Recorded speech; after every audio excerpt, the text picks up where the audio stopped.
friend Jamie, he's here too.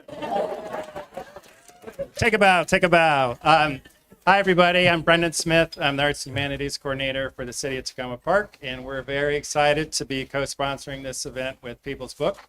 If you want to know more about our upcoming events, we have free concerts, theater, dance, film screenings, all kinds of good stuff. Next Friday, 7:30 p.m., Furia Flamenca will be here with a flamenco performance, dancers, elaborate costumes, musicians, singers, so that will be another great event you shouldn't miss. And you can grab a brochure on your way out if you didn't get one on your way in, and also go to takomaparkmd.gov/arts. I think I got that right. So now I'm going to hand it over to Matt from People's Book. Hey, thanks. Thank you so much. Good evening. Thank you for being here tonight. My name is Matt Bormett from one of the co-owners of People's Book, along with my very beautiful and very pregnant wife, Megan.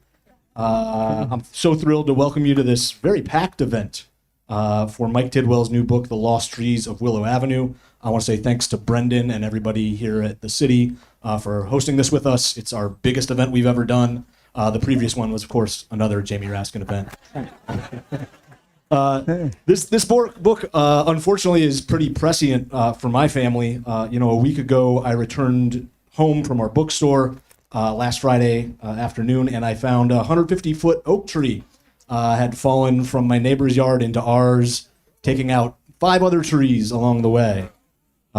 So I have a good tree company if anybody needs recommendations, but I can report it's not just Willow Avenue. The trees of Lincoln Avenue are also in some trouble.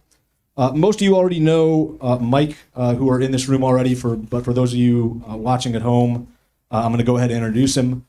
Mike Tidwell is the founder of the Chesapeake Climate Action Network, where he's led campaigns for local, state, and national efforts for clean energy. He's also a heck of a writer and is the 4-time winner of the Lowell Thomas Award, the highest honor in travel writing. Mike's new book explores the hyper-local impacts of climate change that we're feeling here in Takoma Park, and puts those changes in the context of the global challenges that we'll need to take on if we want a livable future for my kids and for yours. This is a book about community, specifically our community here in Takoma Park, but its stories and lessons, I think, will resonate with communities across the country who are facing similar difficulties. We're, of course, very lucky to have perhaps the most prominent member of our community here to talk with Mike about his book, Congressman Jamie Raskin. Congressman Raskin has served in Congress for 4 terms, and he currently serves as the ranking member of the House Judiciary Committee. In addition to his many accolades, he is also the all-time top-selling nonfiction author at People's Book. Thank you. So far. I'm sorry. If everyone buys one of Mike's books on the way out, we may work on that. So we do have copies of books for both of these talented authors for sale just outside as you leave, and we'll be signing some books at the table to the back entrance if these two will stick around afterwards. With that, I'll get out of the way. Thanks so much, Mike Tidwell and Congressman Jamie Raskin. Thank you, Matt.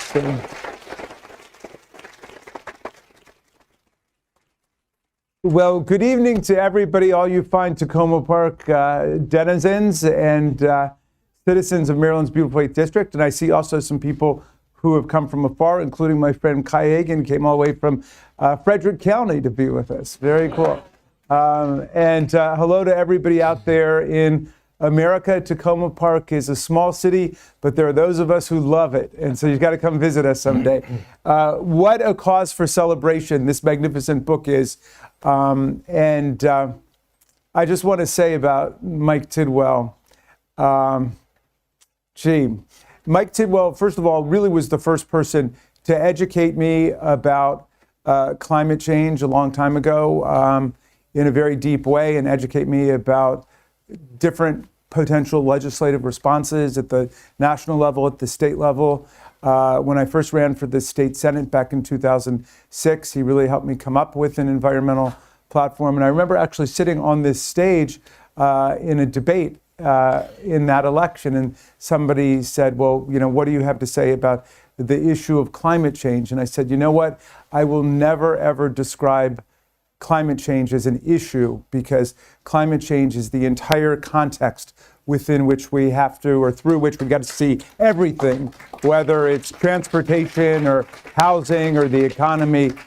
Climate change is really the prism through which we've got to regard public policy. And so Mike has been critical to my understanding of climate change from a long time ago. My very first act as a state senator was to go and basically try to get Mike Tidwell out of jail. And they had some civil disobedience over at NOAA. And, you know, what goes around comes around, I suppose, you know. I just want to say, you know, Mike has written some beautiful books. He's a very gifted, lucid writer who can communicate extraordinary thoughts and feelings and ideas in very few words. He's a very compressed writer, but he wrote a book that I loved called Bayou Farewell, which was based on his, please, that's a clap for that book. That's an amazing book, but it's a very early climate change book about what was taking place on the Louisiana coast. And he traveled there, and it was so beautifully evocative. And I remember reading and thinking, I wonder if he could ever write a book like that about Maryland and what's happening here. And he went much better than that, because it's not just about Maryland, and it's not just about Takoma Park, it's about his block. And it's about what happened on his block. And so he has made climate change something intensely local and intensely personal. So Mike, congratulations to you. Why don't you start by telling us where the genesis of the book is? Like, how did it all start? Well, thank you, Jamie. It's really great to share this stage, not just with a great member of Congress, but a really great writer himself. When Unthinkable came out, I remember reading it and texting Jamie, and I said, everything that everyone's saying about how historic this is, what a great moral document it is, just how important your book is, blah, blah, blah. I want to tell you, you're a great writer. That's what I texted him, which he really is. So, Thank you. And thank you to People's Book. Support your local independent bookstore, please, everyone. And thank you to Takoma Arts. I've lived on the same street for 34 years, the 7100 block of Willow Avenue. And in that 34 years, I've been able to see changes. Not many people live in the same spot for so many decades. And in this old trolley neighborhood of, trolley suburb of Washington, D.C., right on the border here in Takoma Park, Maryland, I've just seen a lot of changes, especially in the last 5 or 6 years. And, it used to be that scientists and journalists had to go to the Great Barrier Reef or the Arctic to see the beginning impacts of climate change up close. Now you could just go out your front door. If you pay attention, as I have in this book, climate change is all around us. And that is truly startling. And so especially the story that I tell is a story of climate change on my block and here in Takoma Park, but especially the story of trees. Because on my block alone, just in the last 6 years, we have lost 4 giant oak trees, which combined constitute 500 years of tree growth on one block. And it's not me saying it's climate change that's killing our old trees in Takoma Park. It's the city arborists here. It's the Public Works Department. It's private arborists who say extreme weather is affecting our really big trees, especially our oak trees, which are so ecologically important. One arborist told me that our native trees in this region are no longer native. We've changed the climate, so they're foreigners now. So we should not be surprised that they're getting sick and dying, especially the older ones. And so in this book, The Lost Trees of Willow Avenue, I write about trees, but it's not just trees.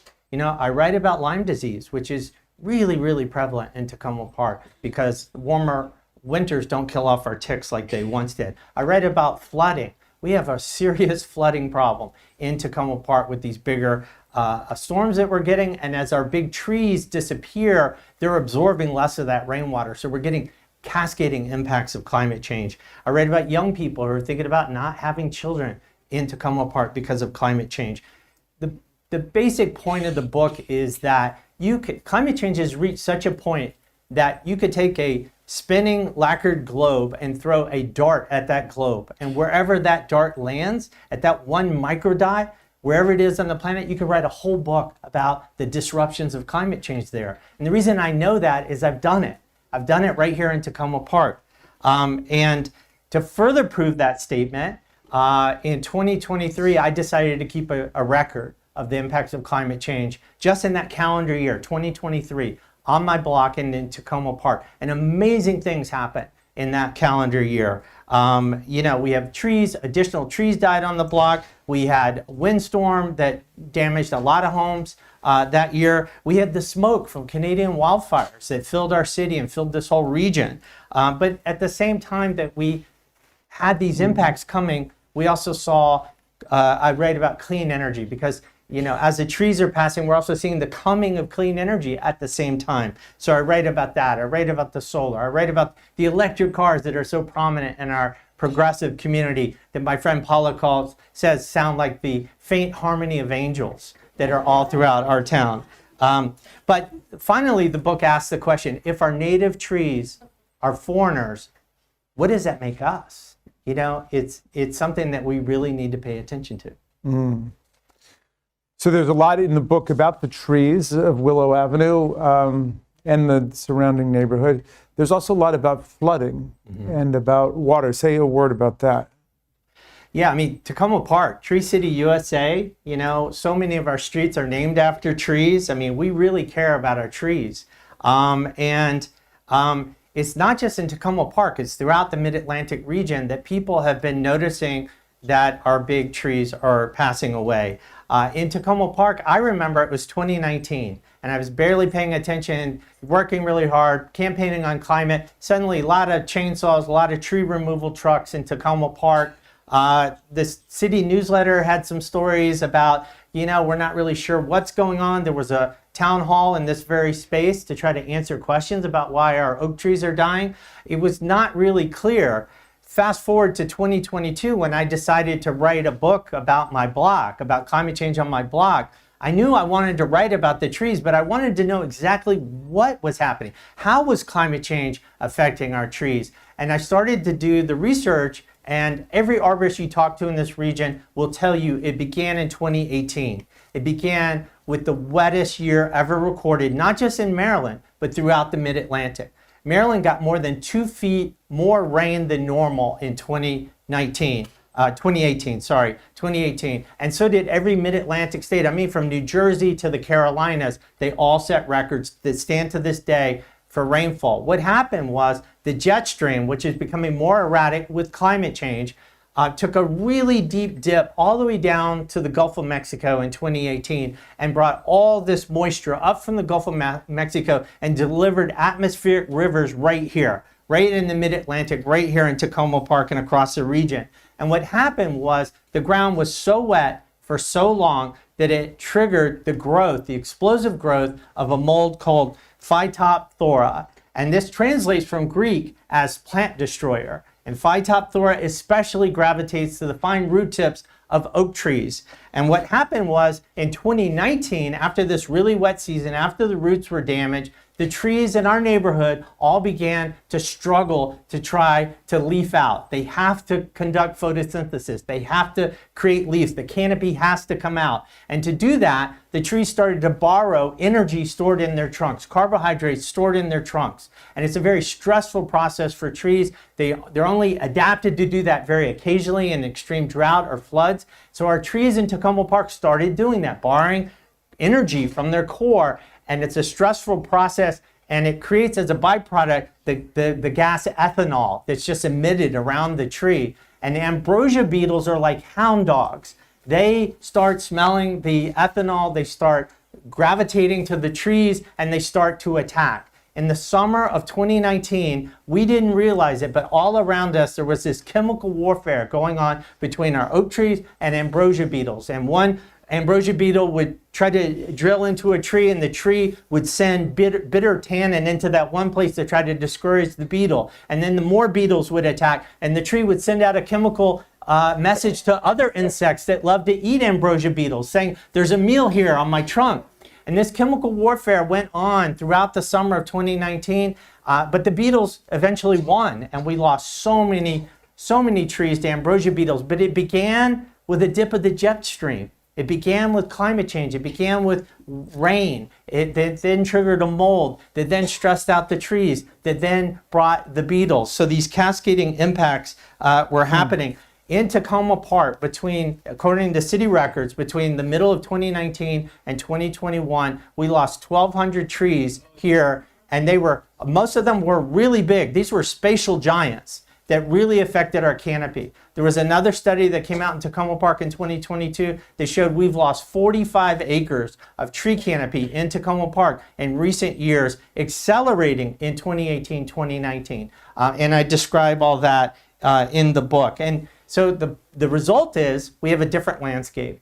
We still have a lot of beautiful trees. We still have a lot of big trees, but we have a lot fewer than we used to. And the ones that we have now, we don't know how much longer they're going to live. And we really got to address this issue, because if you see some of the stumps, like outside my church, the Takoma Park Presbyterian, in my neighborhood, these remaining stumps, they're like tombstones. You know, a lot of days I feel like we're walking through graveyards, these reminders of these giants that were with us that are now gone. I try to honor those trees. I try to explain what happened, and I try to send an alarm to all of us that climate change is now in our front yard. Can I ask you a question? Not yet, no. No. This book is so beautiful in its minute detail of what's going on, but Mike zooms back and forth between the plants and the trees on his block and then what's happening all the way down in the Gulf of Mexico, the Gulf of America, I should say. Yeah, a lot has changed since you wrote this book. But tell us about what you write about the gardeners and gardening and farms in general. You know, as trees in Takoma Park, as we lose trees here, two things tend to happen. One, solar happens. You know, when trees come down in this neighborhood and suddenly there's a lot of sunshine, there are a lot of people who then put solar panels on their residential roof or their commercial roof. And then a lot of people like myself and my neighbor Dorothy, we lost an 80-year-old willow oak on Willow Avenue in July of 2023, again during this calendar year that I was keeping a record. We honored the tree. Like so many people in Takoma Park, you can ask them, you know, they lost a tree. I'll ask them, was it 2019? Yeah. How did you know? Was it an oak tree? Yes, it was. What kind of ceremony did you have when you lost that tree? Everyone talks about, we drank a bottle of wine, we read a poem. Dorothy and I lit candles for this magnificent tree. We had a moment of silence. And then we thought, we suddenly have this sunny place on our street. Let's plant a garden. Let's plant a vegetable garden. Let's try to add that to our sustainability. And so that's what you see a lot of in Takoma Park. Post-COVID, a lot of people are gardening, and now a lot of people have a lot more sunshine, ironically and tragically, but you see a lot of that. Yeah. I was hoping you would also talk about what you learned about flooding in Takoma Park and runoff and what's taking place in our city there. You know, it's fascinating that by paying attention to one small area, my neighborhood, and really trying to understand how climate change was killing our trees, but also observing the consequences when those trees disappear. There are tons of consequences when big trees disappear on a block, especially oak trees. Oak trees, most people don't realize, they're a keystone species. One big old oak tree can provide habitat for 500 creatures, from rat snakes to aphids to all kinds of lichens. It's amazing. They provide more habitat for more creatures than any other tree genus in North America. But what also happens when a big oak tree dies in, for example, my neighborhood, is they're not there to capture the rainfall that's coming in bigger precipitation events. Those roots absorb that water. Those canopies, through friction, slow down the rainfall. We need trees to manage flooding in our neighborhood, and as they disappear, it's a problem. On Willow Avenue, the backyards of Willow Avenue on the northwestern side, we've lost 4 massive trees in the last 5 years. It turns out that those trees The drainage from that property goes directly to my church, Takoma Park Presbyterian Church on Tulip Avenue. And we have experienced all kinds of flooding problems there. So much so that in the fall of 2022, November, the city of Takoma Park, in 2020, we had a flood so bad that it flooded the boiler room in the church, and also some water leaked into the preschool. And the church understandably freaked out, told the city, you have to fix this problem. The city said, we don't have money to address this kind of flooding, but we do have sidewalk money. So the city in 2022 spent $45,000 elevating half the sidewalk on Tulip Avenue outside my church. It was a perfectly good sidewalk. They busted it up. They brought in scores of tons of soil, elevated the sidewalk 14 inches, and it's a flood berm.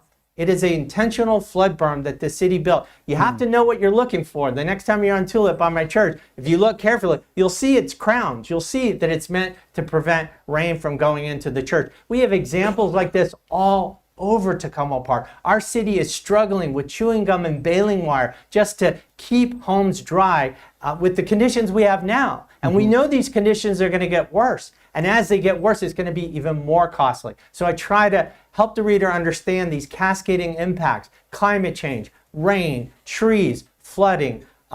It's a fascinating story. I didn't expect to see so many sort of microcosmic cascading impacts that are similar to what we're seeing globally, but that's what I observed. Say something finally about the human dimension of this, and going back to your motivations for writing the book, because obviously you've talked about what's happening globally with climate change and what's happening with the glaciers and the polar bears and everything. And this book kind of turns the whole telescope around, and it's just right outside of your house. And there are a lot of people, there are people in this room who are in the book. I think the Esther Siegel and Mike Tabor make appearances in your book. Yes. It's for a Takoma Park book, it's going to be a runaway #1 bestseller at Matt's bookstore, I'd say. But explain what your motivation was for doing that, and then how would you describe how climate change is actually affecting people's lives, like with the tick bites, the climate, the Lyme's disease, and all that. Lyme disease is a serious problem in Takoma Park and throughout much of Maryland. Maryland's one of the worst states in the country with Lyme. I was bit by a tick in 2008.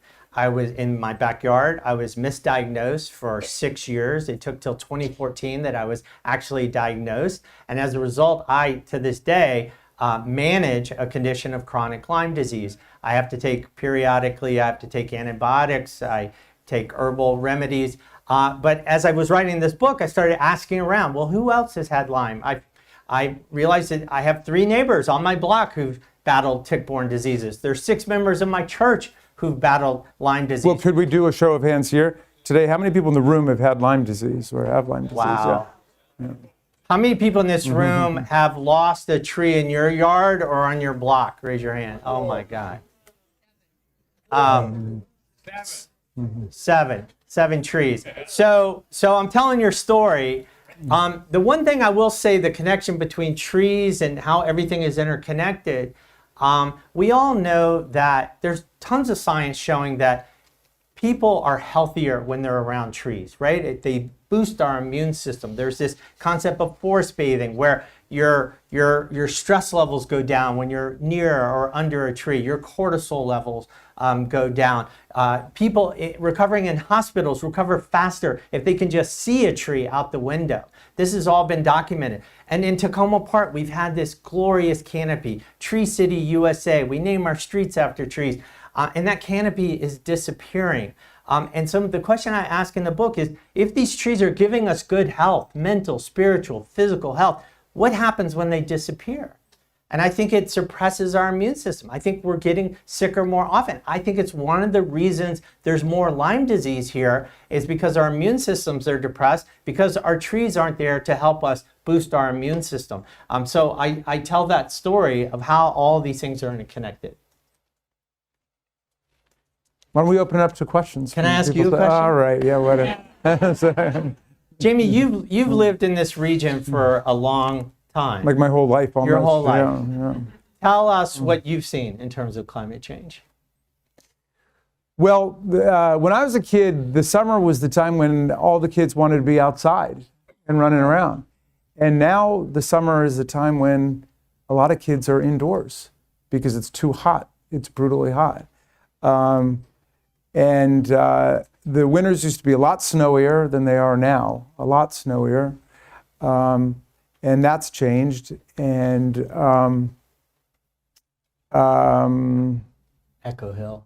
yeah, so all the kids in my family, when I was growing up, we went to camp out on the Eastern Shore called Echo Hill, right outside of Chestertown. I think it's kind of a Takoma Park, Silver Spring institution, that Echo Hill. And then, and that's where we learned, sailing and crabbing and water skiing and camping and hiking and, all this stuff. We sent our kids there, and they experienced some staggering heat days back in the 90s and the aughts. And they would routinely close the bay because of the green algae inflows in the bay. The oysters were pretty much gone at that point. Hopefully we brought them back through aggressive action by the state government and what we've been able to do at the federal level. But the entire ecosystem had changed. And then there were days where it was really too hot to do anything. It was way too buggy to do anything. Ticks are a serious problem.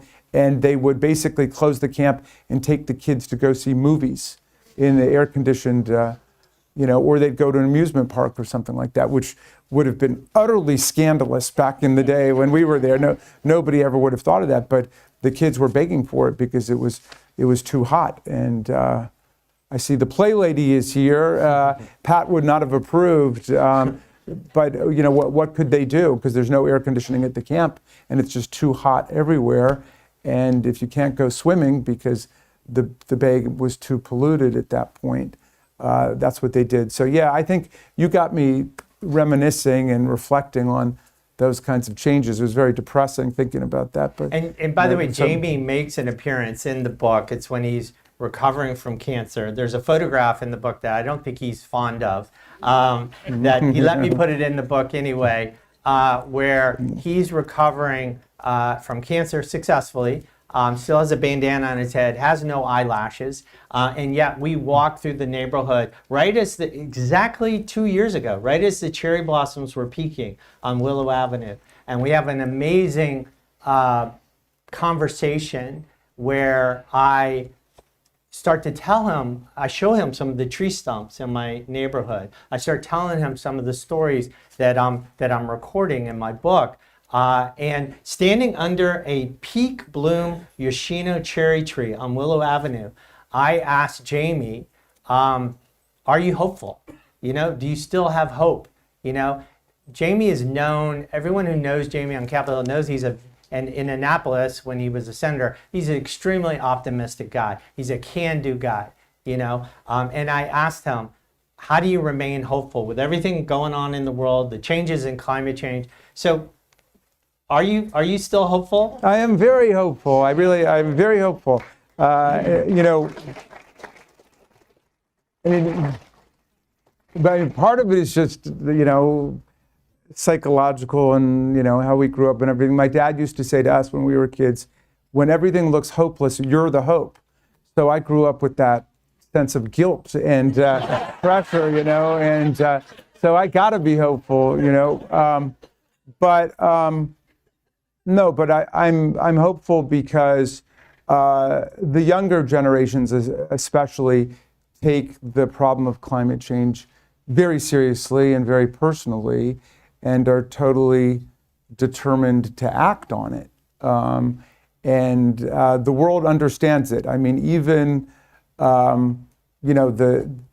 the autocrats of the world who are in official denial about climate change and want us to ride it out with our carbon emission future as long as they can take it. I mean, they understand, and that's why they all have their own islands and gated communities, and they think that that's going to save them. But everybody understands that this is for real, pretty much. And so I think that we have a few problems to get through, but when we restore the momentum of democracy on Earth and freedom on Earth, the whole world is going to be able to get together to confront really the civilizational challenge that is climate change. So I feel very hopeful we're going to be able to save democracy and the climate and humanity in that order. So yeah. We're gonna open it up to questions, and we pass around note cards if you want to start passing those up if you have questions. I do want to talk about one character in the book, and then I want to show you a few slides before we do questions. The character I want to talk about is Dr. Ning Zhang, who is a climate scientist at the University of Maryland. Ning is an amazing guy because he stresses the fact that climate scientists tell us we're in quote unquote overshoot.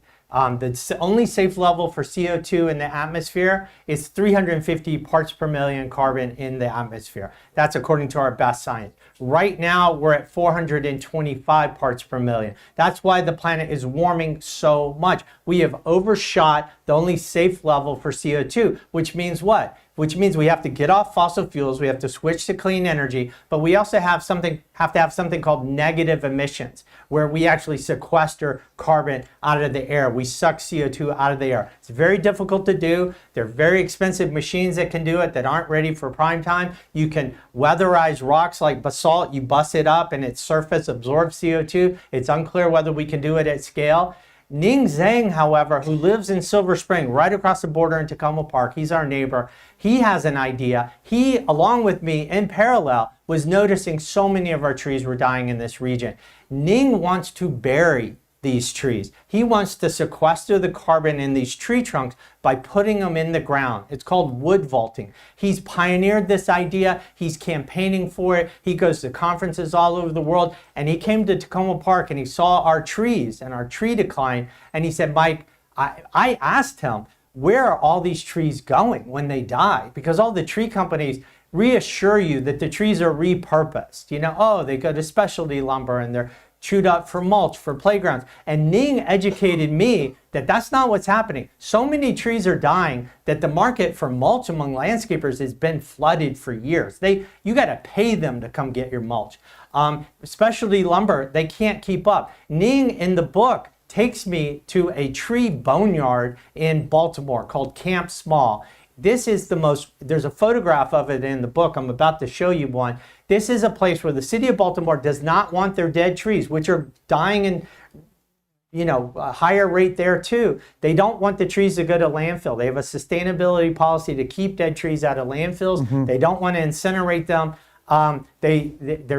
So they send them all to a transfer station, a place in Baltimore called Camp Small. It is a mind-blowing place. There are mountain ridges of dead trees. There's roads in between them that are like valley floors surrounded by mountain ridges of dead trees. And Ning's idea, he wants to work with Camp Small and bury these trees. So in the book, as we're grieving the passing of these trees, as we're mourning, there's one arborist who told me when a tree dies in a national forest, it's a statistic. When it dies in a backyard, it's a friend. That's why many of you in this room are still mourning. You had ceremonies for your trees. You notice that they're gone. It's like a family member has left you. In the midst of this scenario in this book, here comes Ning Zhang, and he's like an Undertaker character. He wants to bury these trees. He wants to intertwine threads of mercy and science together and put these trees in the ground. Honor them for having given us ecosystem services for 50, 100, 150 years.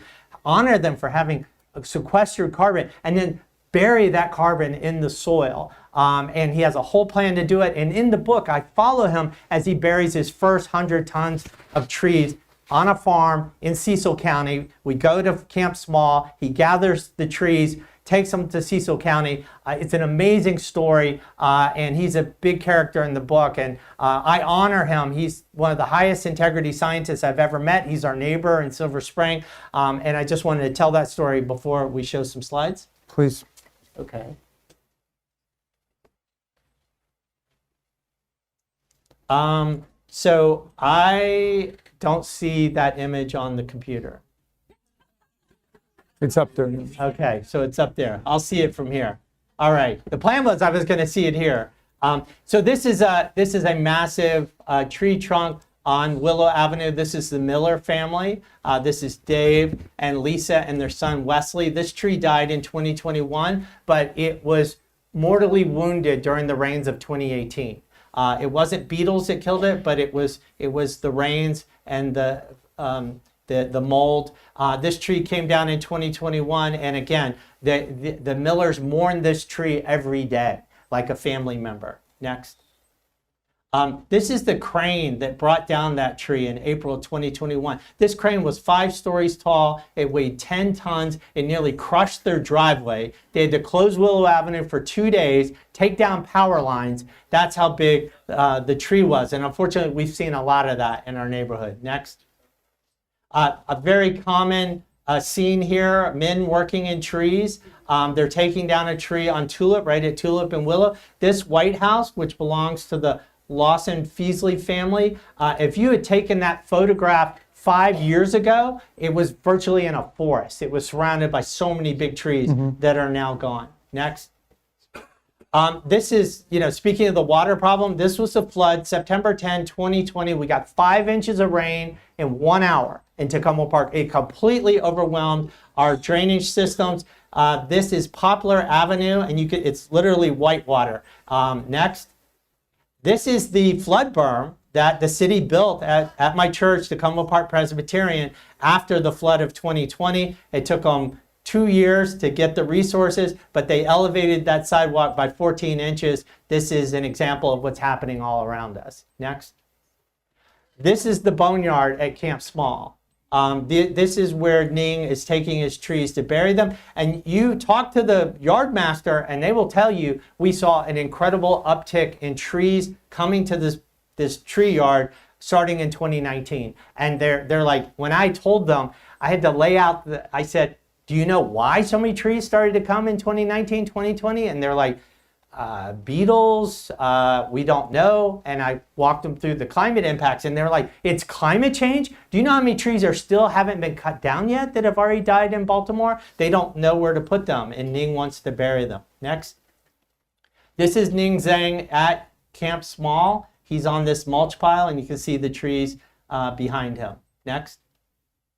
This is my backyard. This is a pen oak. This is about a 70-year-old pen oak in my backyard that we're trying to keep alive. It's a beautiful, wonderful tree. It nurtures us. It's full of all kinds of critters. It is a variety of oak that is not as sensitive to rain, but it's very sensitive to drought. And we've been seeing very sharp droughts, really serious droughts in between the rainy seasons. And when the droughts come, my tree drops branches. And again, like so many people, I wonder how many more years is this tree going to be there. Next. So for a calendar year, 2023, I keep a record of incredible climate impacts on my street in Takoma Park. These are daffodils in January 2023 that bloomed on January 15th. We had the 3rd warmest winter in DC history, and that's how the year began, with unbelievable blooming of plants way too early. Next. This is a photograph from my office, 7th floor in Takoma Park at the high-rise Takoma Office Center, Business Center. This is looking south toward DC. Normally, I would see the Washington Monument, the National Cathedral in that shot. You could see, 3 blocks because of the smoke. And that's trees burning up in Canada because of climate change. And the ashes of those trees came to us where we breathe the remains of these trees into our bodies. Next. Again, in this calendar year, July 29, 2023, big thunderstorm, windstorm came through, the biggest storm since our derecho storm of, I think, 2012. Again, this happened during that calendar year. A lot of damage to homes, a lot of trees died. Next. This is the backyards of the northwestern side of Willow Avenue. My neighbors across the street from my house. And this is December of 2023. If you had taken that photograph 5 or 6 years ago, you would have seen an urban forest. In that same frame, we lost a 100-year-old white oak in 2019, 150-year-old southern red oak in 2021, 150-year-old willow oak during the storm in July of 2023, and an 80-year-old willow oak in July of 2023. So just in that photograph. And also, this was the end of the calendar year, and it marked 600 and something days in this region without measurable snowfall. It was the longest snow drought that we had ever had, and that went into 2023. Next. Clean energy. I also write about clean energy. Many people know Dolly. This is his waiting room of his EV charging station on Carroll Avenue. RS Automotive, first gas station in America to switch totally from pumping gas to charging electric cars. So he's a character in the book. And he got the idea, he was encouraged by his daughter Teresa, who's named after Mother Teresa, and there's a whole story behind that. Next.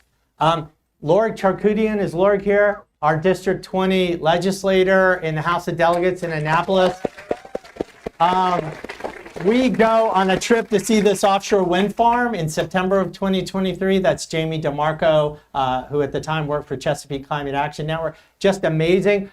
This is going to be, by the time Dominion Energy is done building it, it'll be 176 800-foot tall wind turbines that will create enough energy equivalent to taking 1 million cars off the road. And this is happening. It's going forward. Not Trump, not nobody's going to stop it. Here's the garden I was talking about earlier. That's Dorothy, my neighbor, who's a character in the book. She's a midwife. She has amazing stories that she tells in the book. And we're now growing garlic. We overwintered garlic and winter rye right there. Next. This is Ning talking to Mr. Kilby, the farmer in Cecil County, looking for a place to bury the trees. This is October 2023. Next. And this is the trees being buried in November 2023. Wow. At the end, before we put all the soil on top, Ning read a poem. We had a moment of silence. We dropped Lucky Charms and artifacts in to be with the trees for 1,000 years. It's just amazing. Next. And this is a swamp white oak being planted in my yard in December of 2023 to round out that calendar year. A swamp oak, because it was recommended, it does better with, as you can imagine, watery conditions, since we're kind of becoming a regional swamp from some of our recent rainfall. So that's a swamp white oak that I hope will grow to be 100 years old. Next. And this is, last photograph, this is an amazing tree at the corner of Willow and Tulip, a post oak, 150 years old, fully healthy, somehow has survived the droughts, the rain, the beetles, everything. It's a miracle of a tree, but again, for how long? For how long? Thank you.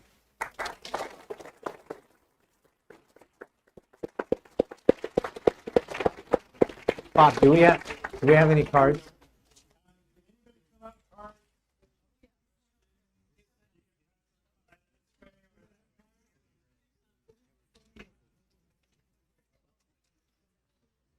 Oh, I got some water right here. Yeah, I'm good. Yeah. And while you're bringing those up, I did have someone hand me a card earlier. It's for Jamie. And no way we're going to get through all these cards, but we're going to do our best. First question is for Jamie. Jamie, you've been a state senator who promoted offshore wind power and voted for a fracking ban successfully in Maryland. We've banned fracking in this state. Given what's happening at the federal level, what is the responsibility of state leaders on climate change now, in your view, having been a state senator? Well, our representatives have been fantastic at expanding our renewable energy portfolio, at promoting wind energy, at promoting solar, about making investments in conservation, a climate energy corps. And these are all the things I wish we were working on at the federal level. But I think the current approach to addressing climate change is to ban use of the words climate change. I don't think that's going to work very well. No, Maryland has become very much a beacon, along with some other states like California, in terms of what can be done. And a lot of a lot of the credit for that goes to you, Mike, and to Chesapeake Climate Action Network. So, Grab some literature. There are tables, there's literature, there's pecan propaganda everywhere. Please take some. And I do want to say on the clean energy part, even though the Trump administration can slow down the clean energy transition, there's no doubt about it. In the meantime, the rest of the world is going forward. Half the cars sold in China, the largest automobile market in the world, half the cars sold in China this year will be electric. Every day around the world, we build a gigawatt of solar power every day. That's the equivalent of a nuclear power plant of solar every day. Australia, which is known for its coal, is going to get to nearly 100% clean electricity by the end of this decade. The rest of the world is going on without us. And I think maybe our current president is making them go even faster. And then we have the blue states in this country, California, New England, Maryland, Upper Midwest. Those states are not going to slow down. So I know it can be depressing. It's depressing for me to see what this administration is doing with NOAA and EPA and the rest, but we have to put it in a global perspective and also think about our blue states. Here's a great question. Someone asked, what is the loss of our trees doing to bird species? In the book, I talk about the incredible importance of oak trees, which I didn't know when I started writing this book, especially the importance of oak trees in nourishing our migratory birds, our warblers. All our migratory birds that come up from South and Central America are starting to arrive pretty soon. They time it to the emergence of leaves on oak trees in this region because our oak trees host an amazing number of moths. They've just evolved over thousands of years to host lots of creatures, including a lot of moths that have the caterpillars in the spring. So our oak trees are just full of caterpillars in the spring. More than any other tree, they're in oak trees. And the migratory birds come looking for those caterpillars. They have to be there on time as the birds. Some of them stay, many of them keep going, but those caterpillars have to be here. And as we diminish the number of oak trees, we are affecting these migratory birds. And I will say to many of you, if you're thinking about planting a tree or plant an oak tree. There's so many great books out there. A guy named Doug Tallamy has written a lot of good books about the importance of oak trees in suburban and urban neighborhoods. And I really encourage you, plant an oak tree. All right, what do we got? Well, we have a question about, like to hear more about the efforts to plant trees. In Takoma Park, where a lot of us live, Casey Trees has a program where they will plant trees for you for free. And the city has partnered with them. I've had 2 trees planted by Casey Trees. I know that Daryl Braithwaite, our fine director of public works, is really committed to planting more and more trees. So that's ongoing. So we want our city to do it, and we also want to do it individually. Jamie, here's a question for you. It says, Jamie, what's the most important thing you think that an average person can do about climate change right now? This minute. So, well, be here now. Look, it's really the same answer I've been given to people who ask generally about what can I do during this moment of profound crisis in the country. And I think that the answer will change every single day. Sometimes it's going to be recycling, and sometimes it's going to be going to a protest, and sometimes it's going to be writing your member of Congress, your senators. Sometimes it's going to be traveling to another state to help in an election. There's a lot of different things. So what does that mean? What is the single overriding imperative is to maintain as strong as possible the bonds of community that will allow us to activate people to do what needs to be done. And I think I told you the story, Mike. I don't know if it made it into your book. It did. It did. But we have a wonderful friend who's a constituent whose name is Melanie Chukas Bradley. I don't know how many of you guys know her, but she's like the official biographer of Rock Creek Park. She's like the William Faulkner of Rock Creek Park. Just like you're now the William Faulkner of Takoma Park. Yes, finally. So, yeah.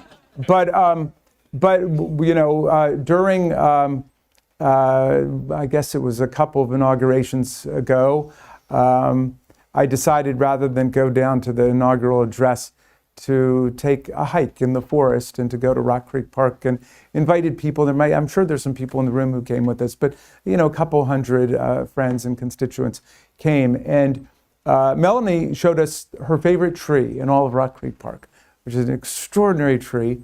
And somebody asked the question, well, you know, how did that tree survive with all of the inclement weather and the climate change and the disease and everything? And she said, it's the part of the tree you don't see. It's the roots that are interwoven and interconnected with the roots of the other trees.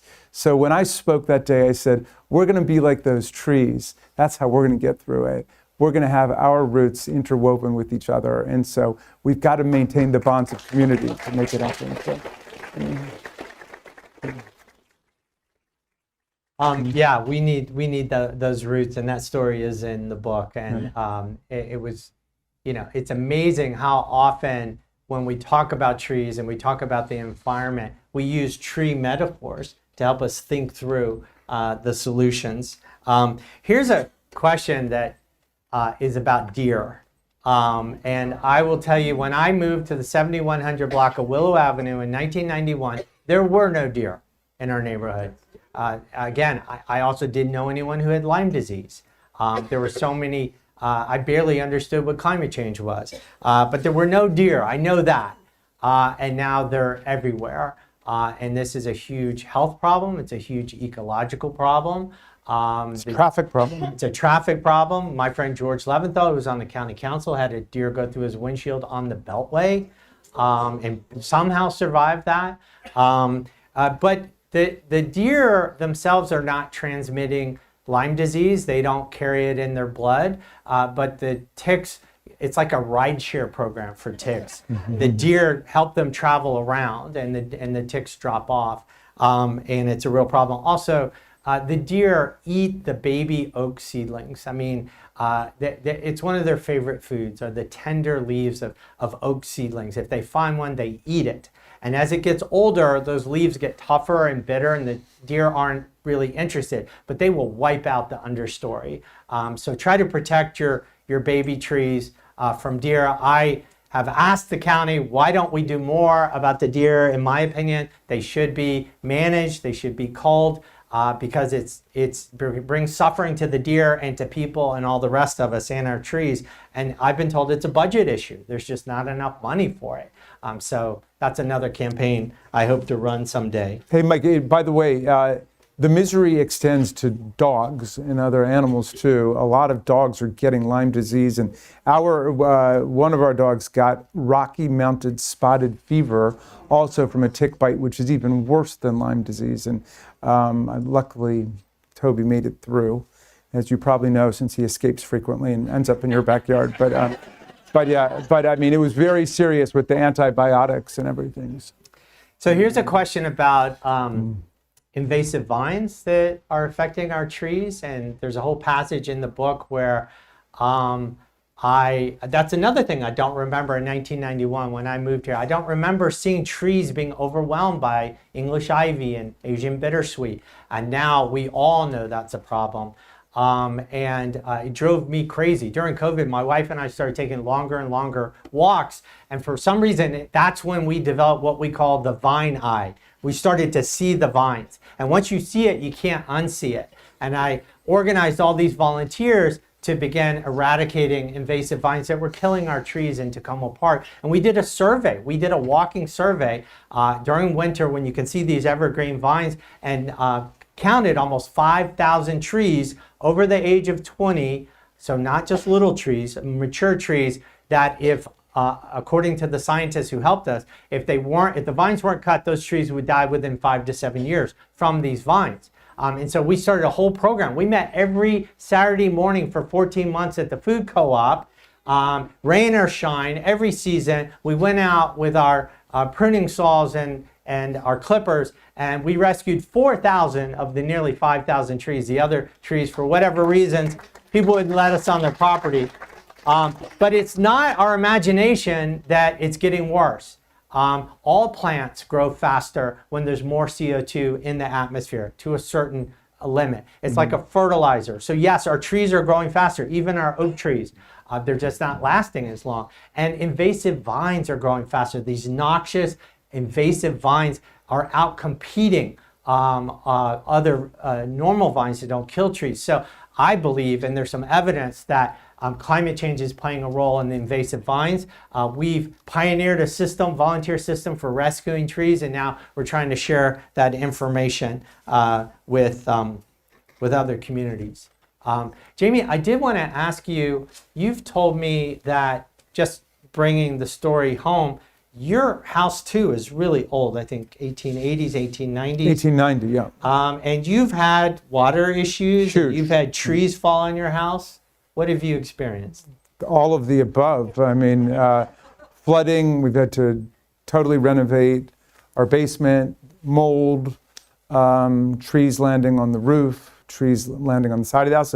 A neighbor a few doors down, they basically had to move out of their house for several months because a tree landed on the house and basically split the house in half. So, yeah, I mean, this is not an esoteric topic on my block either. You know. There's a question of not only do we need to get off of fossil fuels and on to clean energy, we know that.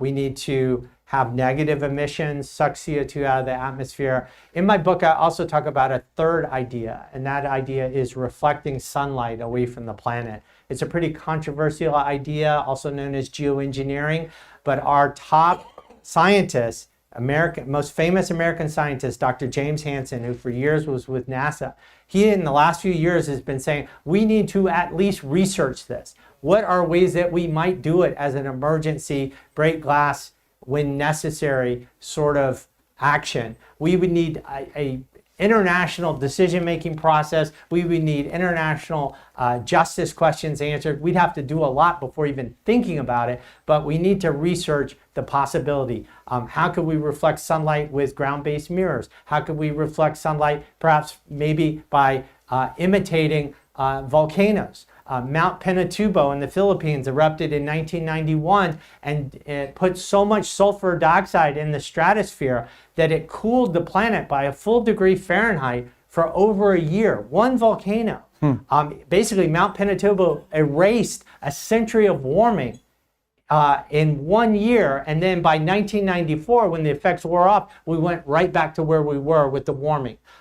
There's a question, James Hansen raises it, is there a safe way? Is there a possibility that we could introduce sulfur dioxide into the stratosphere? It is a terrifying idea. Nobody wants to do it, but there are more and more people at Harvard and elsewhere who are researching it, considering it, talking about it. I fear that it might be in our future. I compare it to, as our tree canopies disappear, could we have a solar shade in the atmosphere to cool the planet temporarily, reflect sunlight, 1 to 2% of the sunlight coming in, so it's like a global solar shade, giving us more time to get off of carbon fuels and on to clean energy. So I think it's a topic that's going to be discussed more in addition to clean energy and negative emissions. Well, a solar shade makes a lot more sense than a military dome over America, which is also being discussed now. So, yeah.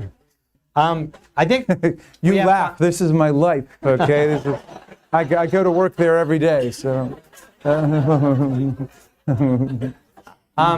I think that the last question that I'll answer was written down here. And I want to thank everyone for coming. I hope you'll stick around and buy some books, and I'll try to sign some books. I want to thank Jamie Raskin, of course.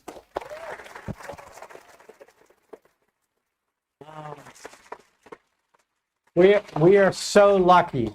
We are so lucky to have one of the best members of Congress ever represent us. Thank you, Mike. And I did get a question about what is Chesapeake Climate Action Network? And I'll just end by saying, you know, a lot of people ask me, ask Jamie, ask others, what is the most important thing we can do about climate change?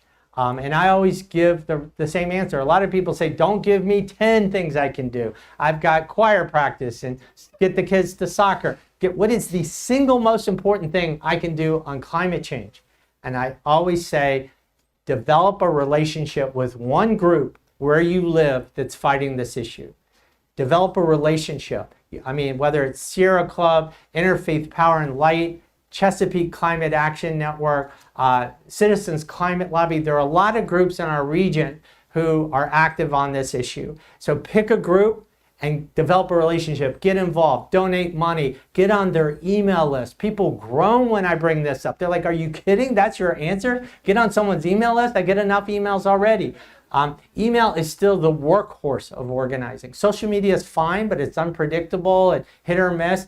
Get on the email alert list of one group working on climate change. You know, people say, what individual choices can I make, you know, in my house? And you know what choices to make. Do your best. But the number one thing you can do is stop being an individual. Join a group of people. Join an organization. Be active in that organization. It could be Chesapeake Climate Action Network, in which case we have information here, or it could be someone else. But that is the single most important thing you can do.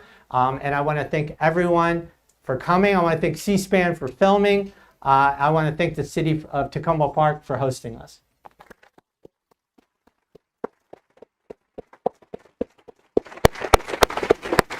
You did it. Well done, Mike.